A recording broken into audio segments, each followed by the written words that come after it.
close your mouth for 1 second and make the lowest comfortable hum you can make without forcing it. Do not make it dramatic. The first test should feel almost too small to matter. Now notice something strange.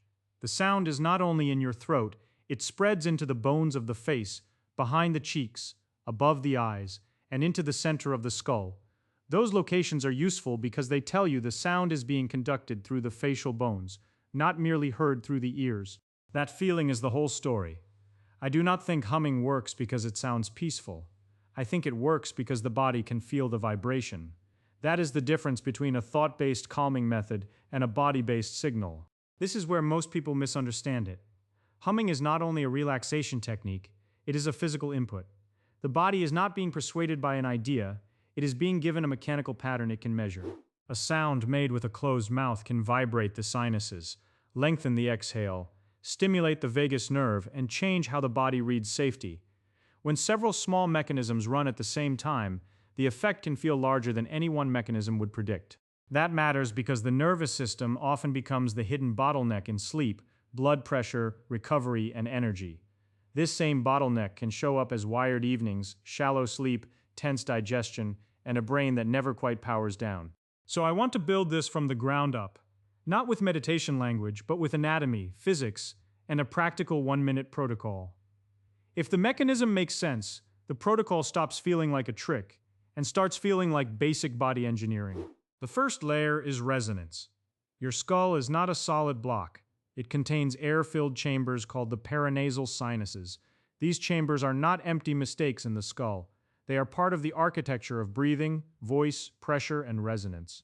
There are maxillary sinuses behind the cheeks, frontal sinuses behind the forehead, ethmoid sinuses between the eyes, and sphenoid sinuses deeper in the skull.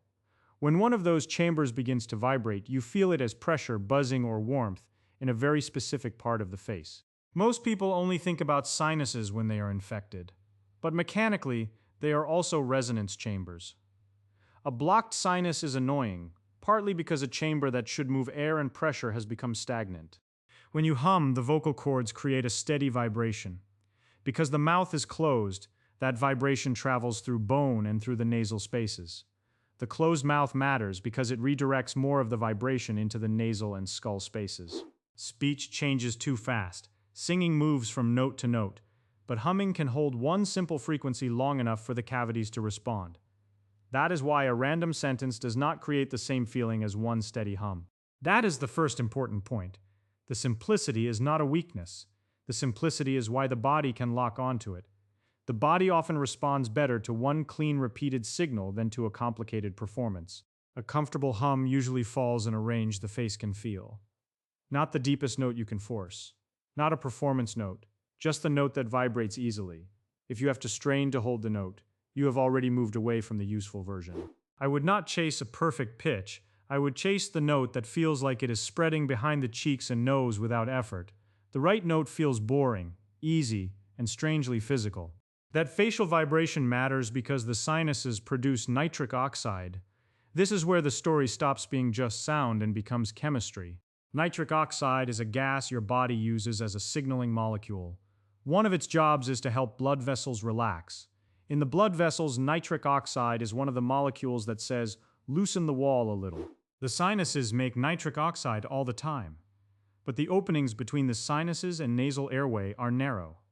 That narrow opening is why passive diffusion is slow and why a pressure-based pump can matter. So during quiet breathing, some nitric oxide drifts out slowly. During humming, vibration acts like a pump. The hum does not create a new organ, it uses an organ that is already there in a different way. This is the part I find beautiful. The sinus is the chamber. The opening is the valve, and the hum is the pump. I like this model because it is simple enough to draw and still precise enough to be useful. Researchers have measured nasal nitric oxide rising dramatically during humming compared with quiet nasal breathing. That kind of jump is why this topic deserves attention, even if the practical effect remains modest. One well-known finding reported about a 15-fold increase in nasal nitric oxide during humming. A 15-fold rise in a local gas signal does not mean a 15-fold change in how you feel, and that distinction is important. Do not turn that into a miracle claim. It does not mean humming replaces medicine. It means a simple mechanical action changes gas exchange in the nose. The dose, context, and medical situation still matter. That distinction matters. We are not selling magic. We are following a small physical mechanism. Good science is not less interesting when you remove exaggeration. Usually it becomes more interesting. Once nitric oxide leaves the sinuses, you inhale part of it into the lungs. This is why nasal breathing during and after the hum is part of the protocol, not a decorative detail. In the lungs, nitric oxide can help relax smooth muscle in the pulmonary blood vessels. The lungs are not just bags of air, they are a huge exchange surface wrapped in blood vessels. Wider pulmonary vessels can improve the surface area available for oxygen transfer. When those vessels relax slightly, the system has a little more room to exchange gases efficiently. This does not turn a 1-minute hum into supplemental oxygen. The effect is modest. I would describe it as tuning the system, not boosting it like a stimulant. But modest does not mean useless. A small shift repeated daily can matter more than a dramatic trick you never do. The boring daily action is often where biology actually changes. If you have ever hummed while cooking or walking and felt slightly clearer afterward, part of that may be vascular, not just emotional. That small clarity may come from several things at once: longer exhale, less arousal, and slightly better gas exchange. Now the second layer is the vagus nerve.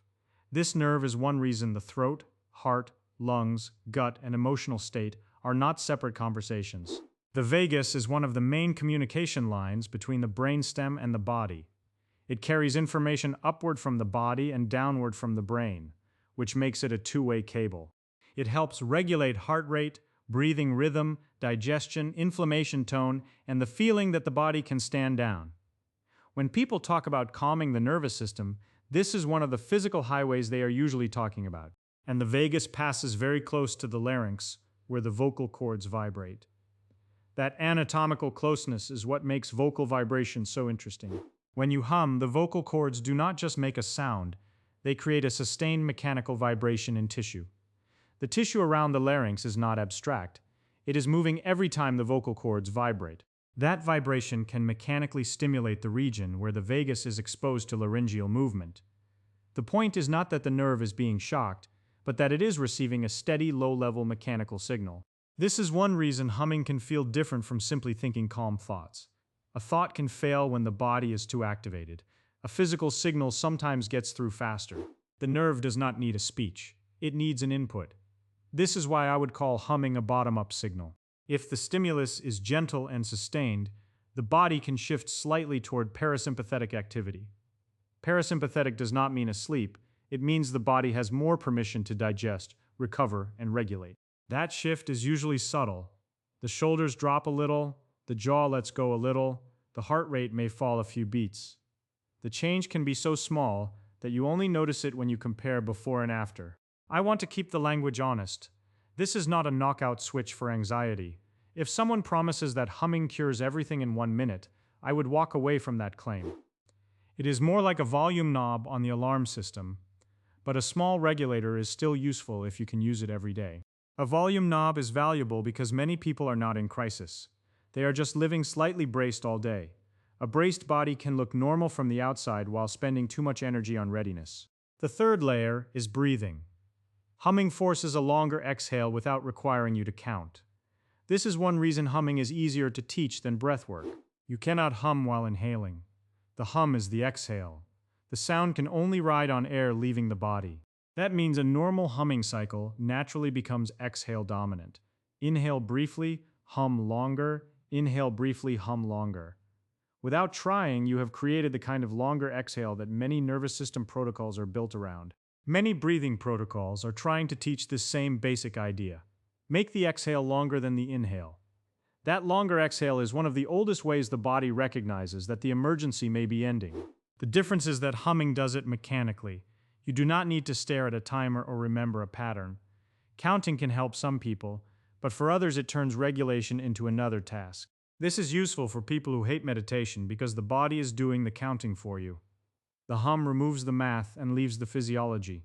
A longer exhale can increase vagal influence through baroreflex pathways involved in heart rate regulation. That is important because a tool you actually use beats a perfect protocol you avoid. So now you have two calming inputs at once. vibration near the vagus, and an exhale-dominant breathing pattern. The baroreflex is one of the body's pressure control systems, and it is tied closely to heart rhythm. That is why humming can feel faster than ordinary slow breathing for some people. This is the first place where humming begins to stack advantages, not because it is more spiritual, because it stacks mechanisms. Slow breathing gives one pathway, humming often gives the breathing pathway plus the vibration pathway. The fourth layer is bone conduction. Stacked mechanisms are the reason a simple action can deserve a long explanation. When you hear your own hum, you're not hearing it the way another person hears it from outside. Bone carries vibration differently from air, and the skull is especially good at transmitting your own voice inward. Your own skull conducts the vibration inward, which is why your hum sounds deeper and fuller to you. That is why recordings of your voice sound strange. You are used to hearing the bone-conducted version. The inner ear and vestibular system receive a steady, predictable vibration. During humming, the inner version is the one doing most of the work. I would be careful here, because the exact feeling of groundedness is harder to prove than nitric oxide data. The vestibular system is not only about dizziness, it is part of how the body senses orientation and stability. But anatomically, it makes sense that steady bone-conducted vibration could help the body feel oriented. This is where I want to be more careful than the internet usually is. You are giving the skull and inner ear a repetitive signal instead of random noise. Plausible is not the same as proven, but plausible is still worth tracking when the anatomy lines up. The nervous system likes predictable signals when it is trying to decide whether the world is safe. Predictability is one of the currencies of safety. The fifth layer is the most speculative, but still worth understanding: fluid movement around the brain. A repeated hum is predictable in a way that scrolling, alerts, and conversation are not. Breathing changes pressure in the chest. Pressure changes can influence venous return and pressure rhythms inside the skull. This layer is fascinating, but it should not be sold as settled fact. Cerebrospinal fluid moves with breathing and heartbeat. It is not a still pond. The brain and chest are mechanically linked more than most people imagine. Because humming extends the exhale and adds gentle airway resistance, it may amplify some of those pressure rhythms. Every breath is already moving pressure through the system. But I would put this on a different evidence shelf. Humming may make that rhythm more pronounced because the exhale becomes longer and slightly resisted. Nitric oxide during humming is directly measured. The long exhale is simple physics. Vagal calming is measurable. Brain fluid clearance from 1 minute of humming is not proven in the same way. I would rather understate this part than turn an interesting possibility into a fake certainty. That honesty makes the mechanism stronger, not weaker. That kind of sorting protects us from confusing good evidence with attractive speculation.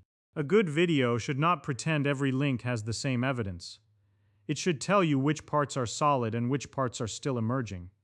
If we keep the shelves separate, the whole argument becomes more trustworthy. So what do we actually know enough to use? This is how I want our channel to sound: curious, useful, but not drunk on its own theory. We know humming vibrates the sinuses. We know it can raise nasal nitric oxide. We know it extends exhale. We know it stimulates the laryngeal-vagal region. The practical protocol does not require the speculative layer to be true. That is already enough to make a 60-second hum useful before sleep, before a stressful conversation, or after a long day of mental tension. The confirmed pieces already justify testing it for yourself in a reasonable way. Now, let me make this practical. A tool is more useful when you know exactly when to reach for it. First, do not make it loud. Loud is not the goal. This is the part where the science becomes a behavior. A forced hum tightens the throat, raises effort, and defeats the point. If you make the hum loud, you may turn it into effort, and effort is not the signal we want. The best hum is the one you can sustain with the least effort while still feeling vibration in the face. The throat should feel like it is allowing the sound, not pushing the sound. Second, use nasal breathing between hums. The face should vibrate more than the neck strains. Inhale quietly through the nose for 2 or 3 seconds. Then hum the exhale for 6 to 12 seconds.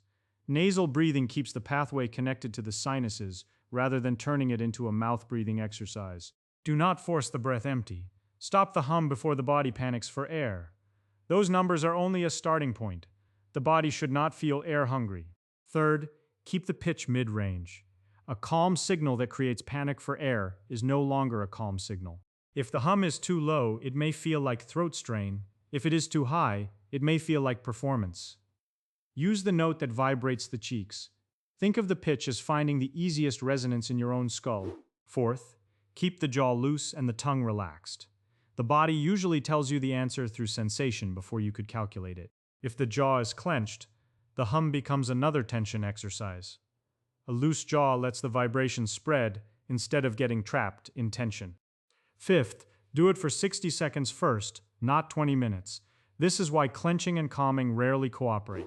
The point is to create a low-friction tool the body will actually accept. 1 minute is short enough that the brain cannot invent many excuses. If 1 minute feels good, you can use 3 minutes. But the first win is consistency. A tiny, repeatable tool is more valuable than a heroic routine that collapses after 2 days. Now here's where I would use it. The longer version is optional. The useful version is the version you will actually repeat. Use it before bed, when the mind is still solving problems, but the body needs a finished signal. Timing matters because the same tool can solve different problems depending on where you place it. Use it after a stressful phone call, before you jump into the next task. Before bed, the hum works best as an ending signal, not as entertainment. Use it before a meal if you notice you're eating fast, because your nervous system is rushing. After a call, it creates a small boundary before the stress spills into the next task. Use it during a walk quietly, because movement plus humming gives the body 2 safety signals at once. Before a meal, it can slow the body enough that food arrives in a less rushed state. Use it when you're trying to lower evening arousal without turning recovery into a complicated project. Walking already helps use fuel. Humming can add a second message that the system is not in danger. I especially like humming before sleep. That is the sweet spot, simple enough to do when tired. Not because sleep is only about calmness, but because sleep is where repair becomes easier. Sleep is where many of the benefits of lower arousal become visible. At night, the body should move away from defense and toward maintenance. Repair does not like urgency. A short hum is one possible signal that says the day is ending, the breath can lengthen, the alarm can turn down. Maintenance mode is the opposite of constant readiness. If you combine it with darkness, no phone in bed, and a short written plan for tomorrow, it becomes much stronger. The signal is small, but it is pointed in the right direction. The hum tells the body. The notebook tells the mind. The darkness tells the clock. Each signal covers a different system, which is why the combination feels more complete. That combination is better than trying to relax by willpower. Willpower argues with the mind. Signals communicate with the body. Now let me talk about what humming is not. Clear boundaries also protect us from turning a useful tool into medical fantasy. It is not a treatment for serious heart or lung disease. The more serious the condition, the more important proper care becomes. It is not a replacement for prescribed medication, sleep apnea care, sinus treatment, or medical nitric oxide therapy. A self-regulation tool should sit beside medical care, not replace it. If humming makes you dizzy, short of breath, panicky, or uncomfortable, stop and use a gentler approach. The body should feel safer after the practice, not more trapped. If you have chronic sinus problems, severe breathing issues, or cardiovascular disease, ask a professional before treating any self-practice as therapy. Safety includes knowing when not to force a technique. But for a healthy person, using it as a self-regulation tool, humming is unusually elegant. Elegant means low effort, clear mechanism, and easy repetition. It is free. It is portable. It does not require an app. And the mechanism starts the moment the vibration starts. That combination is rare in the wellness world. That is why I think people dismiss it too quickly. Sometimes the most useful tools are the ones that do not look impressive. It looks childish from the outside, inside the body. It is physics. That dismissal is exactly why the mechanism matters. The skull vibrates. The sinuses ventilate. Nitric oxide moves. The exhale lengthens. The vagus receives input. From the outside, it is just a sound. From the inside, it is a coordinated physical event.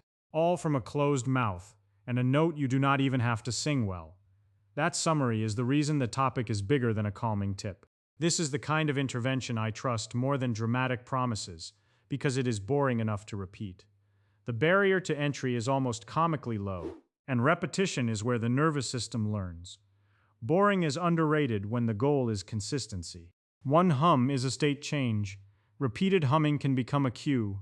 The nervous system learns through repetition, timing, and context. The body begins to associate that vibration with the end of effort. A cue is more powerful when the body recognizes it quickly. That matters because many adults no longer have clear endings.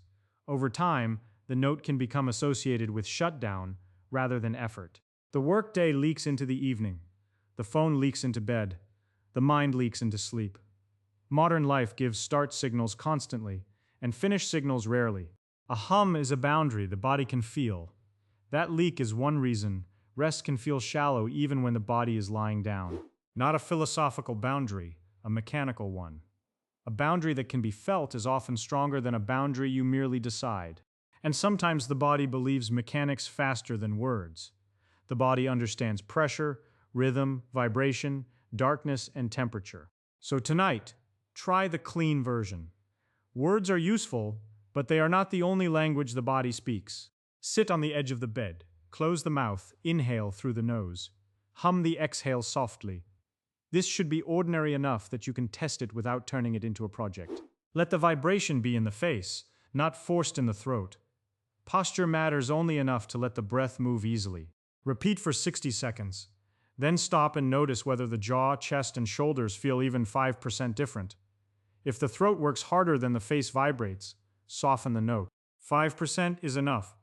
The nervous system often changes by small, believable signals, not dramatic transformations.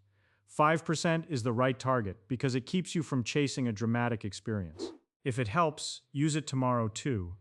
Before bed, after stress, before meals, or during a walk. Small, believable changes are how regulation becomes sustainable. You do not need to make humming your personality. Different moments will reveal different benefits. You only need to know that your body has a built-in sound lever you were probably never taught to use.